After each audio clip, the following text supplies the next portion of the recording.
Flu एक आम infection है। हर साल दुनिया में 100 करोड़ लोगों को फ्लू इन्फेक्शन होता है, जिनमें 5 करोड़ लोग मर जाते हैं। मरने वालों में 90% बच्चे होते हैं। फ्लू इन्फेक्शन ज्यादा सर्दी या विंटर में इसलिए होता है क्योंकि ये वायरस सर्दी में ज्यादा देर तक एक्टिव या जिंदा रहता है। इसके अलावा सर्दी में लोग खिड़कियां बंद करके अंदर बैठते हैं, जिसकी वजह से कमरे में वायरस ज्यादा जमा होता है। इसके अलावा सर्दी में लोग एक जगह रहते हैं, मिसाल के तौर पर हमाम में, जिससे ये एक दूसरे को इन्फेक्शन करते हैं। इसके अलावा सर्द हवा से गले और नाक की इम्यूनिटी कम होती है और ये वायरस अटैक करता है। फ्लू क्या है? फ्लू एक वायरल इन्फेक्शन है। ये इन्फ्लुएंजा वायरसों से होता है। इंसानों में 3 किस्म के इन्फ्लुएंजा वायरस फ्लू करते हैं। इन्फ्लुएंजा वायरस ए, बी, सी। ए के फर्दर सब टाइप्स हैं, मिसाल के तौर पर H1N1 swine flu, H5N1 bird flu. Flu infection कैसे इंसान को होता है? फ्लू इन्फेक्शन एक मरीज से एक नॉर्मल शख्स को 3 तरीकों से होते हैं। ड्रॉपलेट्स या एरोसॉल्स के जरिए, दूसरा तरीका है कांटेक्ट के जरिए, तीसरा तरीका है चीजों या फोमाइट्स के जरिए। ड्रॉपलेट्स और एरोसॉल्स खांसी करने के दौरान, छींकने के दौरान या बात करने के दौरान या सांस लेने के दौरान बनते हैं। ये ड्रॉपलेट्स या एरोसॉल्स नजदीकी मौजूद इंसान पे गिर जाते हैं। बाद में एक इंसान नाक, मुंह या आंख के जरिए ये अपने अंदर ले जाता है। जिस्म में दाखिल होकर ये ड्रॉपलेट्स इंसान को इन्फेक्शन करते हैं। दूसरा तरीका है कांटेक्ट के जरिए, मिसाल के तौर पर हैंड शेक करने से या हाथ को जिस्म के साथ टच करने से हाथ पे ये वायरस बैठते हैं। बाद में इंसान गंदा हाथ नाक, मुंह और आंख तक ले जाता है और अपने आप को वायरस ट्रांसफर करता है। तीसरा तरीका है चीजों या फोमाइट्स के जरिए, मिसाल के तौर पर डोर हैंडल्स के जरिए, खिड़कियों के जरिए, दीवारों के जरिए, टेबल्स के जरिए या बाकी चीजों के जरिए एक इंसान अपने हाथ पे ये वायरस टच करके लाता है। बाद में हाथ, नाक, मुंह और आंख तक पहुंचाकर एक इंसान अपने आप को इन्फेक्ट करता है। जिस्म में दाखिल होकर ये वायरस अपनी तादाद बढ़ाते हैं और नाक, मुंह या छाती को डैमेज करते हैं। होने के बाद 12 से 72 घंटे के बाद एक इंसान में फ्लू के अलामात जाहिर होते हैं। फ्लू के अलामात बहुत तेज होते हैं या सीवियर होते हैं। एक इंसान को अचानक ही बुखार पैदा होता है, जो तेज बुखार होता है। इसके अलावा एक इंसान को जबरदस्त बदन दर्द होता है। इसके अलावा एक इंसान को जबरदस्त सिर दर्द होता है। फ्लू और जुकाम में ये फर्क है कि फ्लू बहुत तेज होता है, इसमें बुखार, बदन दर्द, सिर दर्द बहुत ज्यादा होता है। इसके अलावा फ्लू पेशेंट्स को बहुत कमजोरी आती है। इसके अलावा इनको भूख बहुत कम लगती है। इसके अलावा इनको जुकाम भी होता है, खांसी भी होती है, किसी किसी को आंखें भी लाल होती हैं। बच्चों में उल्टी, डायरिया का भी तकलीफ होता है।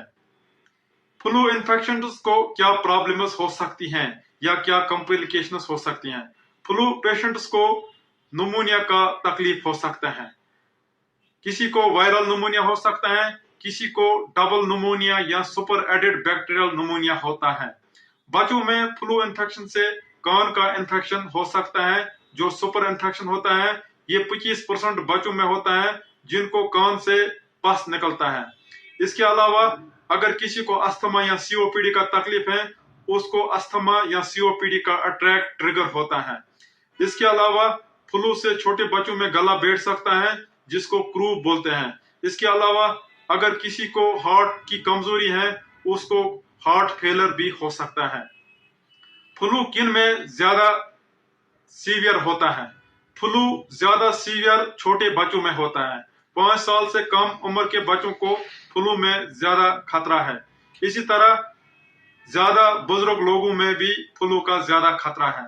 इसी तरह अगर किसी को ऑलरेडी कोई बीमारी है, मिसाल के तौर पर शुगर की बीमारी, किडनी की बीमारी या गुर्दे या लिवर की बीमारी, उसको भी फ्लू ज्यादा होने का खतरा है।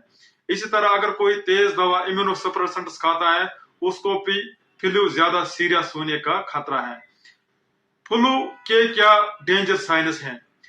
अगर कोई बच्चा 1 महीने का कम हो और उसको बुखार चढ़े, ये एक डेंजर साइन है, ऐसे बच्चे को एडमिट करना पड़ता है।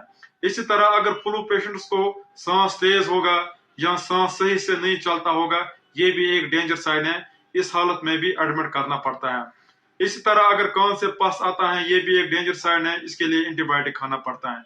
इसी तरह अगर कोई बच्चा बेहोश होता है, खाना पीता छोड़ देता है, ये भी डेंजर साइन है, इस हालत में भी एडमिट करना पड़ता है। इसी तरह अगर कोई नीला होता है, जिसको साइनस बोलते हैं, साइनोसिस, जो ऑक्सीजन की कमी होती है, ये भी एक डेंजर साइन है, इस हालत में भी एडमिट रहना पड़ता है। इसी तरह अगर किसी को दौरा पड़ता है, सीजर होता है, उसको भी एडमिट रहना पड़ता है। फ्लू को क्या टेस्ट करने पड़ते हैं? फ्लू सस्पेक्ट को हम रैपिड टेस्ट करते हैं इन्फ्लुएंजा के लिए। ये टेस्ट कार्ड पे किया जाता है, ये आधे घंटे के अंदर तैयार होता है। ये टेस्ट आसान भी है और सस्ता भी है। इसके अलावा फ्लू सस्पेक्ट पेशेंट्स को सीबीसी टेस्ट भी करते हैं। सीबीसी में WBCs कम होती हैं। इसके अलावा अगर किसी को निमोनिया का खतरा लग रहा होगा, उसको हम एक्सरे एडवाइस करते हैं। फ्लू पेशेंट को क्या करना चाहिए? फ्लू पेशेंट को ड्यूटी या स्कूल छुट्टी करनी चाहिए, उसको घर में अलग बैठना चाहिए ताकि स्कूल, ड्यूटी या घर वालों को ये इन्फेक्शन न लगे। इसके अलावा फ्लू पेशेंट्स को आराम करना चाहिए, रेस्ट करने से बहुत हद तक राहत होती है। फ्लू पेशेंट्स को गरम गरम पानी पीना चाहिए, गरम गरम दूध, चाय पीना चाहिए। इसके अलावा फ्लू पेशेंट्स को खाना पीना सही से खाना चाहिए। इसके अलावा फ्लू पेशेंट्स को सब्जी और मेवा भी खाना चाहिए। होम रेमेडीज फ्लू में कुछ काम नहीं करती हैं। 1 साल से कम बच्चों को होम रेमेडीज नहीं देनी चाहिए। फ्लू पेशेंट्स को एंटीवायरल देना चाहिए। जो पेशेंट एडमिट होगा या सीरियस होगा या जिसको हाई रिस्क होगी, उसको एंटीवायरल जरूरी देना चाहिए। इसके अलावा बाकियों को भी एंटीवायरल दे सकते हैं अगर हम उनको पहले 2 दिनों में डायग्नोज करते हैं। फ्लू पेशेंट्स को सिम्प्टोमेटिक ट्रीटमेंट भी देना पड़ता है। उनको हम एंटीहिस्टामिन्स देते हैं, एंटी एलर्जिक दवा, उनको पैरास्टामोल दिया जाता है दर्द के लिए। फ्लू पेशेंट्स को एस्पाइरिन नहीं देना चाहिए, अलबत्ता दर्द का एनेस्थेटिक बाकी दवा दे सकते हैं।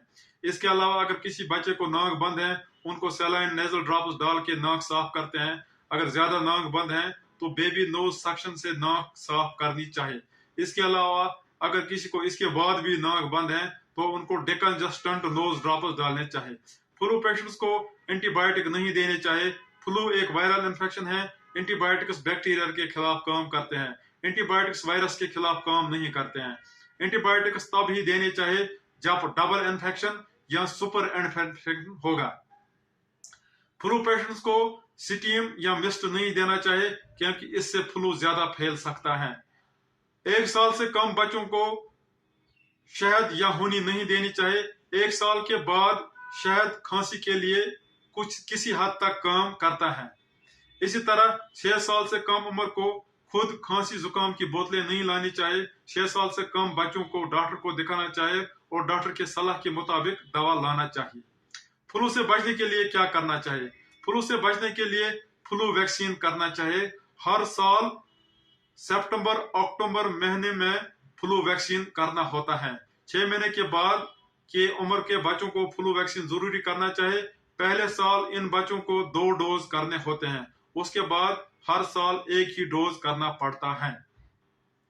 फ्लू से बचने के लिए लोगों को वेंटिलेशन या कमरे में हवा सही से आना जाना चाहिए। इसके अलावा अगर किसी को फ्लू है, उसको घर में अलग आइसोलेशन में बैठना चाहिए ताकि बाकी लोगों को फ्लू नहीं हो जाए। इसके अलावा फ्लू पेशेंट्स को मास्क लगानी चाहिए ताकि फ्लू रुक सके। इसके अलावा खांसी करते वक्त, छींकते वक्त मुंह और नाक पे कपड़ा रखना चाहिए ताकि फ्लू वायरस के कतरे दूर तक न जाए। इसके अलावा हाथ बार बार साबुन से धोने चाहिए या सैनिटाइजर से साफ करने चाहिए। इसके अलावा ओवर क्राउडिंग नहीं करनी चाहिए। इसके अलावा सिगरेट नहीं पीना चाहिए, सिगरेट पीने से फ्लू ज्यादा अटैक करता है। इसके अलावा एक इंसान को अपना वजन बराबर रखना चाहिए, अपना वजन मेंटेन रखना चाहिए। इंसान को बैलेंस्ड डाइट खाना चाहिए और एक्सरसाइज करनी चाहिए। एक फिट इंसान को फ्लू उस हद तक जोर नहीं होता है। उम्मीद है आपको वीडियो पसंद आया होगा। वीडियो को ज्यादा से ज्यादा शेयर करो। अल्लाह हाफिज।